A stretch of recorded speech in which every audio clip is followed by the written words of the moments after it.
Howdy everyone, and I've had to come outside once again in order to test out another gigantic camera lens, but this time I guarantee this is one that you've never heard of or even imagined might exist.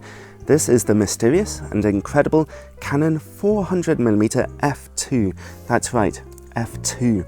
This is the brightest aperture 400mm lens ever produced, and for all I know this might be the only copy ever made, serial number 80001. At some point in history it was modified to have a Canon EF mount, although it's a totally manual lens.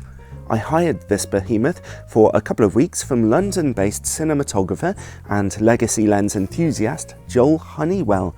You should check out his website in the description below. He's got a fabulous portfolio of video work and stills photography. Thank you, Joel. There's no information about this thing online at all, but it is the real deal. You can see from its dimensions, and I could easily tell when testing its performance, that it really is a 400mm lens with an aperture as bright as f2. That front glass element, this giant thing, is 20 centimeters wide. It was bought from a reputable dealer in Japan for a large sum of money, with the dealer claiming that it was a special order lens that Canon made back in the 1970s, probably for shooting photo finishes at horse races. And that's not an unlikely story. Canon are also known to have made a 300mm f2 lens for the same purpose. But it's also feasible that this could have been a special order lens for military or scientific work.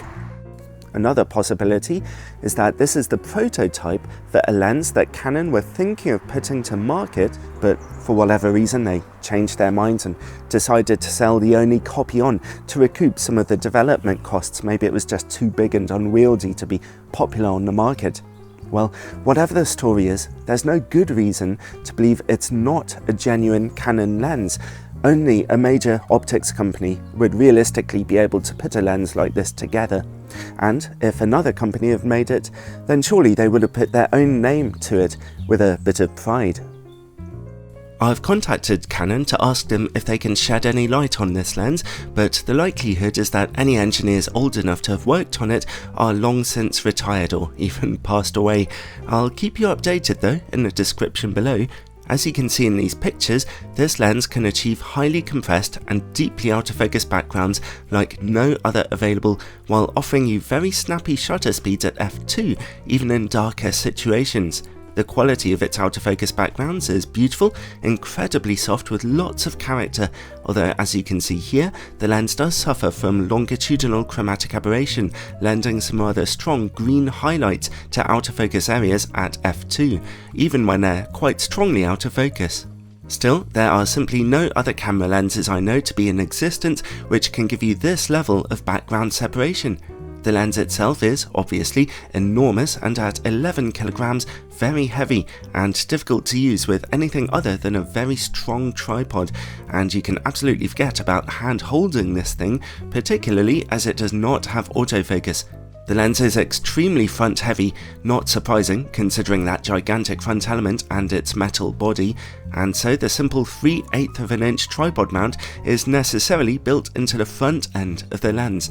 The aperture ring turns smoothly between f2 and f22 with 10 iris blades. The manual focus ring, situated at the rear, pushes your camera forwards and backwards away from the lens. The entire mechanism can also be adjusted to allow for different flange distances from different camera systems. My only comment here is that I did have trouble focusing the lens to infinity when adapting it onto my Canon EOS R5, although it almost got there. The lens came with a giant slip-on cap that fits on relatively securely. Obviously you can forget about using filters with this beast. Joel Honeywell is considering sending the lens away to an engineer for refitting to make it easier to use for filmmaking. I'd love to see the end results of that. But as it is now, this is one big, ugly and difficult to use monster of a lens, but admittedly there's nothing like gazing into the vast, shimmering and seemingly infinite expanse of that gigantic front glass element.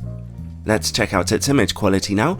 As a prototype lens from the 70s or 80s with such extreme parameters, we can't expect too much from it really, but I decided to do my standard tests on a 45 megapixel Canon EOS R5. There are obviously no in-camera corrections available here. At the maximum aperture of f2, we see a typical example of a lens with an okay level of resolution, but which struggles with very low contrast and some ghosting and colour fringing. Still, behind it all, there is some sharpness there in the middle. The corners look worse. Strong lateral chromatic aberration is the problem here. Stop down to f2.8 for a very small improvement in the corners, but back in the middle, contrast has greatly improved and sharpness is acceptable. Stop down to f4 and sharpness and contrast are very good now in the middle. The corners are still looking very weak though. Stop down to f5.6 and the corners see noticeably more sharpness and contrast, although that does rather emphasize the colour fringing. The image quality stays the same as you stop down to f11. Stop down any further than this and your images will just begin to get softer again due to the effects of diffraction. Overall, it's not good news for the technical image quality here at all, but as I mentioned before, considering the kind of extreme lens we're looking at and its age, that's no less than you could realistically expect. Let's take a look at distortion and vignetting now. The lens projects almost no distortion at all. The further good news is that the vignetting at f2 is surprisingly mild. Those image corners don't look too dark, and if you stop down to f2.8 then they brighten up a bit.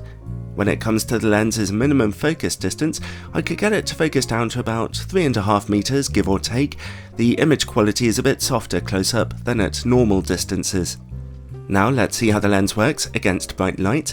Considering its age and its parameters, I was expecting this to be an unmitigated disaster, but actually, apart from one particularly bright flaring spot, the lens doesn't really lose much contrast here at all, and so that's a pleasant surprise. That could be an indicator that the lens has a very simple optical formula with few glass elements inside. That was also a thought I had when I first felt how front heavy the lens was. And the quality of this lens's bokeh?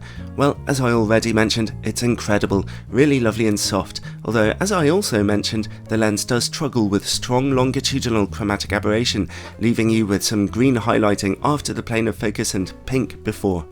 And, well, that's it. I would offer you a recommendation on whether or not to buy this lens, but unfortunately, you can't. It's a one of a kind, although it is possible that Canon perhaps made a couple more at the time, who knows. But Joel has mentioned that once he's had the lens rehoused, he might make it available for hire. I'll keep you updated in the description below. For me though, I do love the incredible images this lens can get you. Even if they're not very sharp, they certainly have character and a lot of wow factor. Testing out this monster was great fun and an enormous challenge, but ultimately, for me, the most exciting thing was to discover one more of the most incredible lenses that have been produced over the years, which are still pottering around out in the wild, just waiting to be discovered. Thanks for watching, I hope you enjoyed this review. I love putting them together. They can be time consuming and a little bit costly though, so if you'd like to support this channel and you found the videos helpful, take a look over on my Patreon page. There you can find all kinds of exclusive content for supporters of this channel and it makes a big difference. Ciao for now.